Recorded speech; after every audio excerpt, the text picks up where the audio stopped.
हमारे देश का कानून बड़ा इंटरेस्टिंग है।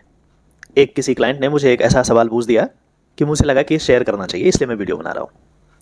किसी मर्डर के केस में 3-4 एक्यूज हैं, उसमें से 2 एक्यूज मेरा क्लाइंट है, मैं रिप्रेजेंट कर रहा हूँ उनको, और बाकियों में कोई और वकील साहब हैं। अब ये दोनों के दोनों पीओ डिक्लेयर हो गए, मतलब प्रोक्लेम्ड ऑफेंडर। मतलब पुलिस आपको ढूंढ रही है, आप भाग रहे हैं, अब्सकॉन्डिंग हैं, आपका कोई अता पता नहीं है, तो आपको इनफ टाइम दिया जाता है। उसके बाद कोर्ट पीओ डिक्लेयर कर देती है कि भाई ये प्रोक्लेम्ड ऑफेंडर है और इनको ढूंढ के लाया जाए। जब पीओ डिक्लेयर हो जाता है तो नॉर्मली बेल नहीं मिलता है, कहीं भी चले जाएं बेल नहीं देगा। तो उस सिचुएशन में आपके पास जो ऑप्शन बचता है वो ये है कि आप खुद को सरेंडर कर दें। तो उनमें से एक एक्यूज जो है उसने कहा कि जी अब क्या उपाय। हमने कहा दूसरा कोई उपाय नहीं है, आप सरेंडर करो जाके। उन्होंने पूछा कि कहाँ करें सरेंडर। मैंने कहा कोर्ट में सरेंडर कर दो, बढ़िया होगा, रिकॉर्ड रहेगा, कुछ अनहोनी ना होगी। वो अपना दिमाग लगाने लगा और वो क्या किया, हमारे डायरेक्शन को ब्रीच करके डायरेक्ट पुलिस वाले के पास चला गया। अब कुछ ऐसी घटना हुई वहाँ पे कि पुलिस वाले को गोली चलानी पड़ी और उसके पैर में गोली लग गई, पैर में गोली चला दिया, और उसके ऊपर और भी 3-4 मर्डर के केसेस, अलग अलग केसेस डाल दिए। दूसरा जो कोई एक्यूज था वो डर गया कि वकील साहब उसको तो पैर में गोली मार दिया। मैंने बोला मना तो किया था जाने के लिए, मैंने बोला था कोर्ट में सरेंडर कराएंगे, आप मेरी एडवाइस को आप माने नहीं, तो ये आप कंसिक्वेंसेस आप देखें खुद। तो चलो खैर वो तो अलग बात है।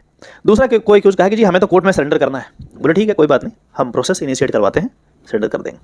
बोला वकील साहब कितना समय लगेगा। मैंने कहा 2-3 दिन का समय लगेगा। बोला 2-3 दिन सरेंडर करने में, बेल थोड़ी मांग रहे हैं, हम तो चाह रहे हैं कि हम चले जाएं जेल में, तभी इतना समय। बोले कोशिश करते हैं, 1-2 दिन में हो जाए तो ठीक है। अब प्रोसीजर ही ऐसा है कि आपको पहले एक एप्लीकेशन लगाना पड़ेगा, application to surrender before the court of law. अब जब वो एप्लीकेशन आप लगाएंगे उसके बाद कोर्ट उस पर सुनवाई करेगी। उसके बाद आईओ को, जो इंस्पेक्टिंग ऑफिसर है उस पर्टिकुलर केस का, पुलिस वाले को समन किया जाएगा कि आप आ जाओ, बुलाओ और देखो कि भाई उसका क्या कहना है, और अल्टीमेटली आइडेंटिफाई तो वही करेगा कि हाँ ये वही एक्यूज है। तो एप्लीकेशन जब लगाया तो फिर 2 दिन का डेट लग गया, उस दिन जज साहब आए नहीं, फिर नोटिस जो हुआ, फिर 3-4 दिन का डेट लग गया कि उस दिन आईओ आएगा, कहीं और दूसरी जगह ड्यूटी लगा हुआ है, वटेवर, ये चीज़ें होती रहती है। तो क्लाइंट से रहा नहीं गया, बोला वकील साहब क्या है, अरे हम तो जेल में जाना चाह रहे हैं, इसके लिए भी इतना पापड़ बेलना पड़ेगा। प्रोसीजर है, procedure established by the law. यदि हम वैसे किसी को मान के चलो कोर्ट में अपीयर करा दें कि जी यही एक्यूज है, इसको जेल में भेज दो, और जज साहब ने भेज भी दिया, उसकी आइडेंटिटी कौन बताएगा कि वही एक्यूज है? वो तो आईओ ही बता सकता है, इंस्पेक्टिंग ऑफिसर ही तो बता सकता है जो इन्वेस्टिगेट कर रहा है कि हाँ यही एक्यूज है। पता लगे आप पैसे वाले हैं और पैसे खिला करके किसी गरीब व्यक्ति को खड़ा कर दिया कि जी मैंने ही गुनाह किया, मुझे जेल में डाल दो, और जेल से बाहर आओगे तो आपका कुछ करार हो, उससे एग्रीमेंट हो गया कि 10 लाख रुपए दे दें, ठीक है चलो कुछ दिन जेल में रह जाएंगे तो क्या ही दिक्कत है। इसीलिए बारीकी से देखा जाता है एकदम माइन्यूट चीज़ों को। तो आईओ आएगा, उस एप्लीकेशन पे अपना जवाब दाखिल यदि करना है तो करेगा, कुछ उसको अपोज करना है तो करेगा, और उसके बाद आइडेंटिफिकेशन इज इंपॉर्टेंट कि हाँ ये वही बंदा है, ताकि गलती से भी कोई गलती ना हो जाए। ये प्रोसीजर का पार्ट है सर, हमारे देश की यही खूबसूरती है, कानून की खूबसूरती है। तो आम लोग हैं, क्लाइंट्स हैं, उनको लगता है भाई ये गजब बेवकूफ़ी है, हम जेल में जाना चाह रहे हैं, उसके लिए भी बोल रहा है कि भाई इतने दिन लगेंगे, पहले आईओ आएगा तो पहले ये होगा, पहले वो होगा, क्या है ये?